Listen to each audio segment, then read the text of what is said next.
Ny mofinaina isan'andro atolotry ny mpitandrina rakotina valina maoly.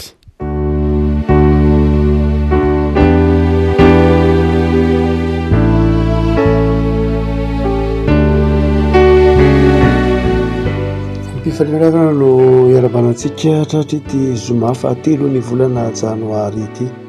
Ny mofinaina voalahatra dia ny filazan-tsarabasina araka ny marika toko voalohany. Marika toko voalohany ny andininy fahasivy ka hatramin'ny andininy fahatelo ambin'ny folo. Amin'ny anaran'i Jesosy. Tamin'izany androany dia tonga avy tany Nazaretany Galilea Jesosy ka nataony Jaona Batisa tao Jordana. Ary raha vao niakatra teo amin'ny rano izy dia hitany ny lanitra nisokatra ary ny fanahy nidina tahaka ny voromalala tanak'eo amboniny. Ary misy feo avy tany an-danitra nanao hoe ianao ny zanako malalako, ianao ny sitrako. Ary niaraka tamin'izay dia nampandehan'ny fanahy ho any an'efitra izy ary tany an'efitra 70 andro izy ka nalainy Satana fanahy ary teo amin'ny bibidia izy ary nanjely nanompo azy. Ary rehefa voasambotra Jaona dia nakany Galilea Jesosy nitory ny filazantsara an'Andriamanitra ka nanao hoe efa tonga ny fotoana ka efa akaiky ny fanjakan'Andriamanitra. Mibebahy ianareo ka minoa ny filazantsara. Ray masonao manamasinana amin'ny fahamarinana ny teninao fahamarinana. Amen. Ao anatin'ny fanekempinoantsika kristianina dia mazava fa Jesosy dia olombelona feno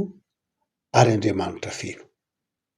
Tsy mifampitelina akory na mifanohitra ny maha-Andriamanitra feno sy ny maha-olombelona feno an' Jesosy. Olombelona feno izy, Andriamanitra feno izy,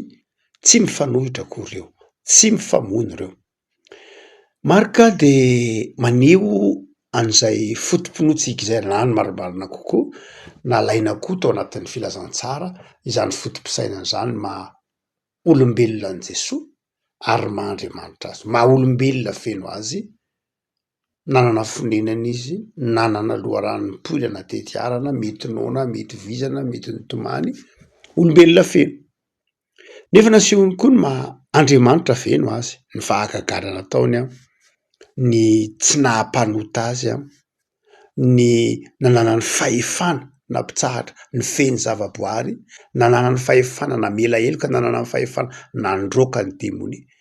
Andriamanitra feno Jesosy. Amin'ity mofinaina eto am-pelatanantsika ity ary havako dia mazava fa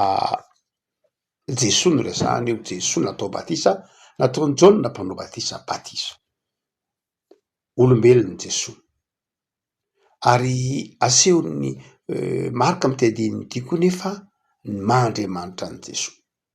Nanompo azy ny anjely. Fa izao ndeha tsika hijanona amin'ny etapany voalohany. Olombelona Jesosy.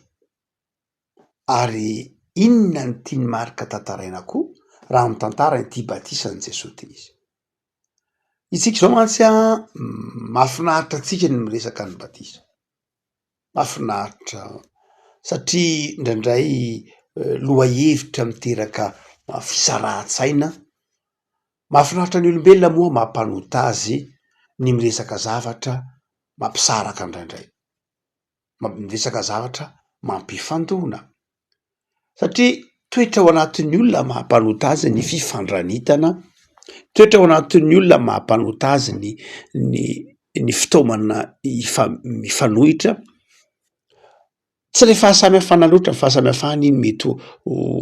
mety ho mahasoa foana. Fa ilay fifandranitana, ilay fifanoherana dia mandeha ho azy ao anatin'ny olombelona. Eto dia marika manidy tsara. Fa misy toetra manokana izay ataon'Andriamanitra ho an'ny olombelona izay atao batisa. Tsy ilay batisa koa loatra koa ny olana eto, tsy izay. Fa inona no ambaran'ilay batisa? Inona no ambaran'ilay batisa? Raha ohatra ka miresaka andininy vitsivitsy amin'ity mofinaina ity isika. Atao hoe atao batisa ianao tahaka nanaovana batisa an' Jesosy. Mazava Jesosy natao batisa tao amin'ny ranon'ny Jordana. itsika atao batisa tsy any Jordanina tsony tsika ny atao batisa tsy andeha koa akarano avy any Jordanina atao batisa raha izay dia tsy hisy be dehibe ny olona tsy ho vita batisa fa efa nitsoron'i Jesosy lay izy itsika matetika ny manasary zavatra nyty raharaha-pinoany ity ndraindray isika ny zavatra efa notsoron'Andriamanitra mihitsy zay mino ny zanaka ny manana ny fiainana fa izao tsy ampy antsika olombelona zany noho ny mahampanota-tsika dia volentsika zavatra maromaro indray ny antsoina hoe mino ny zanaka ary dia manjary lasa sarotra amitsika na dia mino ilay famonjena nataon'Andriamanitra ho amin'ny fomba tsotrara tady zavatra sarotra itsika satria mpanota eto de asehony marika fa tsotra ny batisan'i Jesosy ary izay atao am'izany batisa izany dia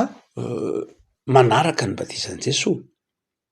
teo aloha kely teo nisy ady hevitra manao hoe ahoana moa ny batisa amin'ny anaran'i Jesosy ny batisa sa amin'ny anaran'ny Ray sy ny Zanaka ary ny Fanahy Masina de miady hevitra be ny olona amin'ny ao amin'ny soatry Paoly ange Romanina toko 1 any amin'ny Galatianina misy hoe izay rehetra natao batisa tamin'ny anaran'i Jesosy tsy de zay loatra ny ao tsy hoe amin'ny anaran'i Jesosy ny batisa tsy zay ny batisa kristianina marina loatra fa miivo amin'i Jesosy ny batisa Romanina toko 1 izay natao batisa tamin'i Kristy na ao amin'ny Kristy de natao batisa ho amin'ny fahafatesany tsy midika koa zany hoe any amin'ny batisa amin'ny anaran'i Jesosy ihany ny batisa tsy zay mihitsy manahirana lay vanim-potoana antsika kehitriny de lasa ho toy ny teolojianina ao anatin'ny herinandro ny olona eo ampamakina ny tambajotra ampamakina ny Facebook na ampamakina ny tambajotra hafa de lasa teolojianina ao anatin'ny herinandro no anatin'ny rovolana ao anatin'ny telo taona ny ankiny anarana zany hoe teolojia zany sanatria tsy hoe manambany na iza na iza fa zavatra lalina nge zany zavatra marina fa ohatran'ny fahalalana rehetra ihany izy saingy zao rehefa mamaky anytony tambajotra izay hitatsika ery miresaka momba an'Andriamanitra reny de everin'ny olona fa manomboka eo aminy antsoina hoe fivavahana everitsika fa manomboka eo amintsika ny antsoina hoe batisa everitsika fa eo amintsika manomboka ny fivavahana kristianina tsy zay ka zava-dehibe ny ahafantarantsika ny tantara reny zavatra deba resahantsika reny nge resahana ao anatin'ny teny tambajotra eny de zao deba efa 500 taona lasa ny poirin'ny olona deba efa 100 taona lasa 2 taona lasa arano efa niverenan'ny olona poirina indray de satria mahay miresaka na mahay manazavazavatra izy dia ho an'izay mialatsiny indrindra sanatria tsy hoe mitsara tsy fanotsika loatra zany atao mofinay fa saingy ho an'ireo zay ataotsika hoe tsy tena lasa lalina loatra ny finoana de mandala mora latsaka izy be dehibe ny zavatra ampianarin'ny olona kehitriny hoe mandainga ny fiangonana nandritra ny 2000 taona manafinjavatra vatikana nandritra ny 500 taona na fenina ny momba an' Jesosy na fenina momba ny fanahy masina zany rehetrany dia tsy vaovao akory tsy vaovao mihitsy akory fa zavatra efa ataotsika hoe resaka efa 100 taona lasa efa 100 taona lasa no efa nivoizana sangy vokatry le tambajotra ka manjary mora tonga eo ambaravarantsika lay vaovao de zay tonga eo ambaravarantsika de avy hatrany de raisitsika de misy de tahaka zany ny batisa tahaka zany ny fampianarana maro isan-karazany sanatria ny vava tsy hoe manambany zay mety ho fahalalana mety ho ananany tsirairay fa te ametraka kosa ny tsirairay ho tompona andraikitra amin'ny finoany ka tsy avy hatrany de anao rapadango izay lazainy hoe tambajotra zao anefa betsaka ny tanora mampalahelo betsaka ny tanora latsaka ao anatin'ny hoe tsy misy Andriamanitra satria misy tambajotra tena miasa mafy mihitsy ary toy ny milaza profo lazana fa tsy misy Andriamanitra de be dehibe ny tanora be dehibe ny tanora moa zany fa ny lehibe angevy lehibe efa latsapaka ny finoana tsy am'izao andro zao ny olona 50 taona 20 taona no hiala amin'Andriamanitra raha tsy hoe misy antony manokana nga fa ireo zandry kely teo hoe tena indray tena mifandona amindray aman-dreny vokatry tambajotra tsy voatandriny io averatsika any zany resaka zany fa tsy manao hoe ny batisa ohatra zay ambarany mariketo dia manao zava-dehibe lay maha olombelona an Jesosy dia nasehony marika fa olombelona jiosy fiheviana dia nanaraka ny lalan'ny jiosy rehetra natao batisa nanana ny fiainan'ny jiosy. Raha mametra-panontaniana azy tsotra de hijalona am'ty batisa ny Jesosy ty atao an'io atao batisa koa ny kristianina tahaka an Jesosy atao batisa tsy adevitra indray tsika eto manao hoe ka ankizy kely ka lehibe ka antitra ka tanora averina indray mandeha fa amitsika notiona fotoana no misy fa amin'Andriamanitra ny fotoana tsy zava-dehibe satria ny fotoanantsika linéaire misy efa 2025 de misy 2000 de misy 1900 de isy ny 2070 fotoanantsika zany linéaire fantatsika zany zay nanaovan'Andriamanitra atsika lôjika atsika zay fomba fijeritsika mamakivaky vanim-potoana fa amin'Andriamanitra ve misy ny 2025 misy ve ny 2022 misy ve ny 2000 misy ve 1900 amin'Andriamanitra de zao mivelatra amin'Andriamanitra zany rehetra zany amin'Andriamanitra tsy misy fotoana amin'Andriamanitra mandrakizay Andriamanitra tsy miova izy tsy miova ny fotoanany tsy miova ny taona na mivadibadika arany fotoana tsy andairany fotoana mihitsy Andriamanitra amintsika olombelona ny misy ny fotoana nataon'Andriamanitra isy ny fotoana satria zay ny zay ny fiainantsika zay no nahariny atsika zay ny loi nataony tamitsika raha nahary atsika fa amin'Andriamanitra tsy misy ny fotoana satria tsy misy ny fotoana de mivelatra eo ambany mason'Andriamanitra ny mandrakizay mivelatra eo ambany mason'Andriamanitra ny fiainantsika na mivelatra eo ambany mason'Andriamanitra raha ny fiainantsika tsy hoe maneny atsika nandraka ny sitrapony akoan'Andriamanitra no zany dia raha ohatra ka mivelatra eo ambany mason'Andriamanitra ny mandrakizay mivelatra eo ambany mason'Andriamanitra ny fiainantsika de fantatr'Andriamanitra hatramin'ny fahazazantsika zany no zany tsy mipetraka mihitsy amin'Andriamanitra ny hoe ty telo taona ty 5 taona ty 10 taona fa ny fiainanao manontolo efa ambany mason'Andriamanitra itsika ny manao débat amin'ny taona fa ny débat amin'ny taona tsy any amin'Andriamanitra mihitsy zany tsy mipetraka amin'Andriamanitra zany ilaitsika ny fotoana mazava ho azy fa ny anaovantsika ny ametrahantsika ny fotoana ho critère amin'ny famonjena de tsy mitombona amin'Andriamanitra no zany tsy de ivalaparantsika loatra ny hoe ankizy atao batisa lehibe atao batisa na lehibe io na kely tsy any ny olana fa ny batisa de sata statut hoe rehefa atao batisa de izao arany statut-ako tonga am'izao statut zao tonga am'izao saty zao na lehibe no mba atao batisa na kely anao no natao batisa na natsoboka tany naty rano anao na tsy natsoboka anao tsy any ny olana fa ny famonjena nataon'i Jesosy tao aminazy fijaliana ho anao zay ny zava-dehibe ary dia reto ary misy zavatra telo ateraka zany batisa zany raha ijanona am'ty marika ty tsika ho Jesosy hoy marika amin'ny tantaran'ny batisan'i Jesosy rehefa natao batisa Jesosy dia nisokatra ny lanitra marina amin'ny olona rehetra io marina amin'ny olona rehetra atao batisa io ny batisa de midika manao hoe misokatra aminao ny lanitra lasa manana statut hafa mihitsy ianao zany lasa citoyen ny fanjakan'Andriamanitra tsy mihidy aminao ny lanitra fa misokatra aminao ny lanitra na iza natao batisa de zao misokatra amina ny lanitra Romanina 9:9 izay rehetra tariny fanan'Andriamanitra ny zanak'Andriamanitra Paoly amin'ny Romanina 9:9 ny fanahy de miara-milaza amin'ny fanahintsika fa zanak'Andriamanitra itsika ary raha zanaka de mpandova prailova amin'ny Kristy Romanina 9:9 zany hoe misokatra amitsika io lanitra io le ambaran'ny bokin'ny Malakia hoe trano fitoeran-tso misokatra aminao ny lanitra ny batisa zany de izao rehefa atao batisa ianao de aza donona fa misokatra aminao ny lanitra raha zay no azy io batisan'i Jesosy io misokatra ny lanitra Jesosy ankefa nisokatra tamin'ny foana ny lanitra satria izy tany an-danitra fa ny tiany marika tantaraina de zao enao io koa ho anna iza natao batisa ho an'i Kristy de zao misokatra amin'ny fon'Andriamanitra misokatra amin'ny fanjakan'Andriamanitra misokatra amin'ilay lanitra trano fitoerizan-tso de tsy tokony hanana inona na inona ianao satria zanak'Andriamanitra Jaona 3:13 jauna voalohany toko fahatelo diny voalohany zanak'Andriamanitra isika zay ny dikany voalohany vaovao ny taona lanitra misokatra anam-parantenan'ny tompo anao satria ianao vita batisa satria ianao any Jesosy fa ny faharoa de zao hoy Marika dia nidina ny fanahy masina tahaka ny voromailala ka nakeo amboniny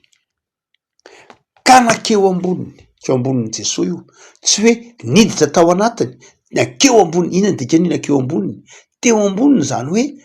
persona samy hafa izy ireo atazontsika ny teny hoe persona fa tsy afaka atao hoe olona satria olona izy persona satria tsy olona izy persona samy hafa zany lay zanaka sy lay fanahy io le fanahy janona teo amboniny de ohatr'izany io tsika rehefa atao batisa midina ato amintsika ny fanahin'Andriamanitra ary ny fanahy masina rehefa atao anatintsika tsy hoe midina ato anatintsika izy mazava ho azy zay mahatempolo ny fanahy masina antsika fa ny dikiny hoe eo ambony de zao tsy hoe mitelona n'lay personnalitétsika ny fanahin'Andriamanitra ka manjary tsy afaka manao na inona itsika fa very ny safidy tsia ny fanahy masina miditra ato anatintsika manazava tsika ary matoka ny safiditsika izy safidiny tsara tsy hoe olona possédé sanatria akory ny olona manana fanan'Andriamanitra hoe tsy very ny safidiny tsy manana ninina ntsony fa ny fanahy masina de fanahy mitoetra ao anatintsika fa aseho marika eo ambonitsika ilazana fa manaja ny safiditsika ny fanahin'Andriamanitra manome fahazavan-tsainantsika izy manampy antsika izy isafidiny tsara fa tsy manery antsika mihitsy Andriamanitra tsy manery ianao raha vo tereny ianao de zao tsy fitiavana zany anomponan'Andriamanitra mitaiza Andriamanitra manitsy Andriamanitra fa tsy manery Andriamanitra mety mikaboka koa izy satria ianao zanany afaka malala afatra faharoa ny taom-baovao ao aminao ny fanahy masin'Andriamanitra tempolo ny fanahy masina ianao zay rehetra natao batisa ho an'i Kristy ity de zao ao amin'ny fanahy masin'Andriamanitra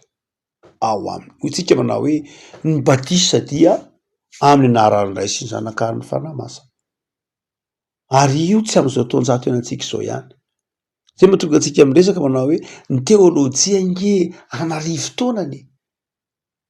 efa ny soratra nosoratan'ny fiangonana nge voatahiry archive fa tsy hoe zavatra foronina vao izao tsy hoe taratasy foronina vao izao fa taratasy efa voasoratra efa any amin'ny premier siècle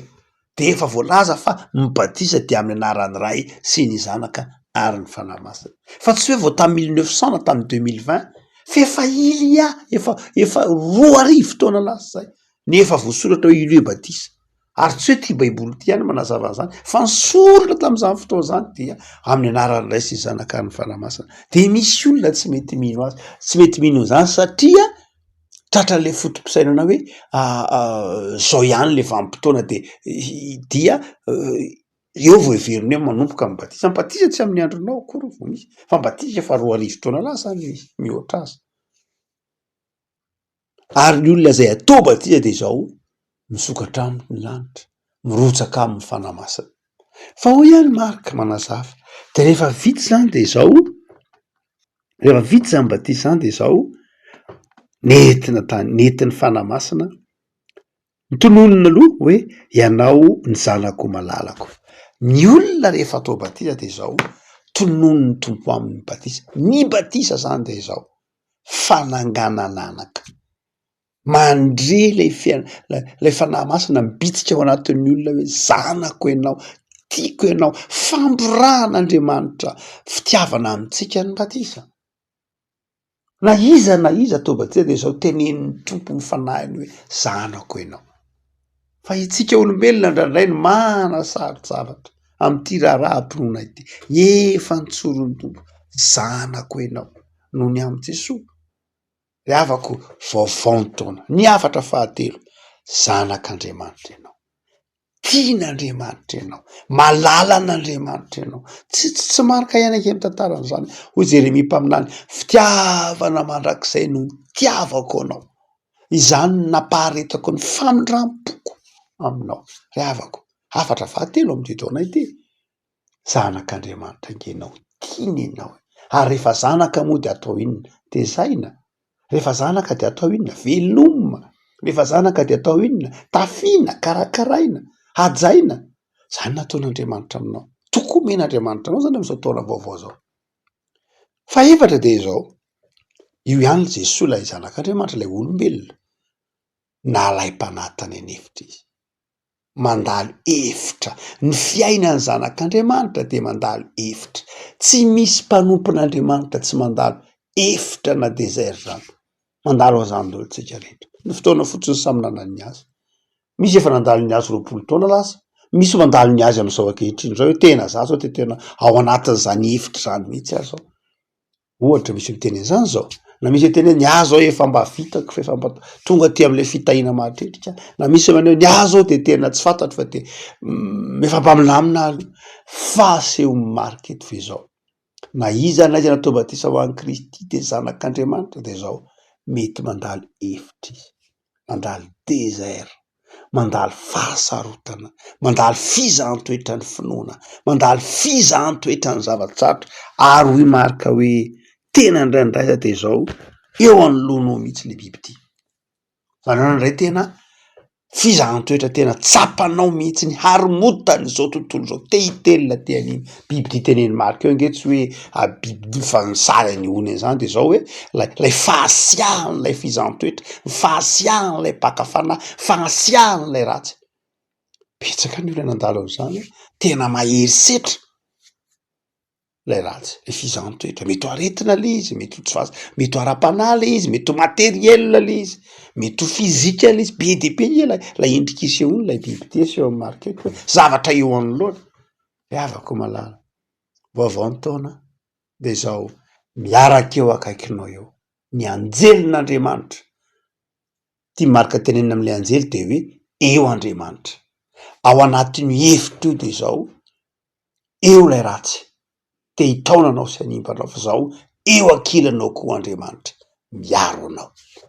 De ahoana ary anao mikivy, de ahoana ianao miketraka, de ahoana ianao mitomany, fa ao anatin'ny fizaham-toetra io narombotra tahaka ninona ary zao tontolo zao, eo akaikinao anjelin'Andriamanitra, eo akaikinao Jesosy, ao anatinao le fanan'Andriamanitra. De aza kivy. Namakivaky ity taona ity, tsy le bibidia akory ny tompony teny farany eo amin'ny fiainana, tsy lay faharatsiana, tsy lay fizaham-toetra, fa izao lay anjely. Dikan'lay anjely de zao lay zanak'Andriamanitra tianao maty tao amin'ny hazo fijaliana, zany ny tompony teny farany. Ary ny farany de zao avako malala, ny zanak'Andriamanitra de asain'ny tompony mitorony filazantsara. Rehefa vita batisa ianao de manana atidy ara-panahy mitoro ny filazantsara. Afatra ao anao am'ty taona vaovao ty, handresy ianao satria ho arovan'Andriamanitra tahaka ny rovan'i Jesosy, ny rovany any zanany tamin'ny lay ratsy. Fa izao inona ary ny antom-pisianao? De io teneniny marika io, mitoro ny filazantsara an'Andriamanitra de mandehana mitoro ny filazantsara. Ndana mba miresaka zavatra tsara fitiavan'Andriamanitra, ndana mba torio ny fahatsaran'Andriamanitra, torio ny famelan-keloka nataon'Andriamanitra, torio ny fitiavan'Andriamanitra anao. Amin'ity taona vaovao ty de aoka isan'izay vavolombelon'ny vaovao mahafaly ianao, ho vavolombelon'ny filazantsara ianao, satria zanak'Andriamanitra noho ny am' Jesosy. Farakisika tompo ao misaotra anao zahay, vaovao ny taona de afaranao zahay, fa efa nosokafanao ny lanitra trano fitehirizan-tso, nidinanao mba hitahinao anay. Efa nosokafanao ny lanitra ary nidina ianao nampitoetra ny fanahinao masina ty anatinay. Efa nosokafanao ny lanitra ary notonononao mihitsy zay hoe zanakao, malalanao, tianao noho ny am' Jesosy. Ary raha mandalo fizaham-toetra zay de manaiky eo ankilana ianao, manaiky hanompo anay mihitsy azy ianao, manasa anay, manadio anay, mampandresy anay, maniraka anay ianao toro ny filazantsara. Saotra tompo noho ny fampanantenanao omenao anay am'ty taona vaovao ty. Amasino zay, esola ty anatinay ny tebiteby, ny ankivina, ny tahotra, ny ahiahy, fa tovy miorona amin'ny finoany zahay, fa ny hevitra lalovanay efa ny lalovanao, resinao hatramin'ny fahafatesana. Da iny tontolo andronay anio Jesosy, atsapahanay fa voavera heloka izahay, atsapahanay fa tianao zahay, raha koa fiam'ranao zahay mba hadio ka tsy ho azon'izao tontolo zao hitrakitrahana ny fiainanay ny fitiavanay ianao de manam-pianay amin'ny asanay andavanandro Jesoa. Anjaka amin'ny tokantrano tsiraray, anjaka aminay tsiray avy ny fiadanana sy ny fifaliana. Amen.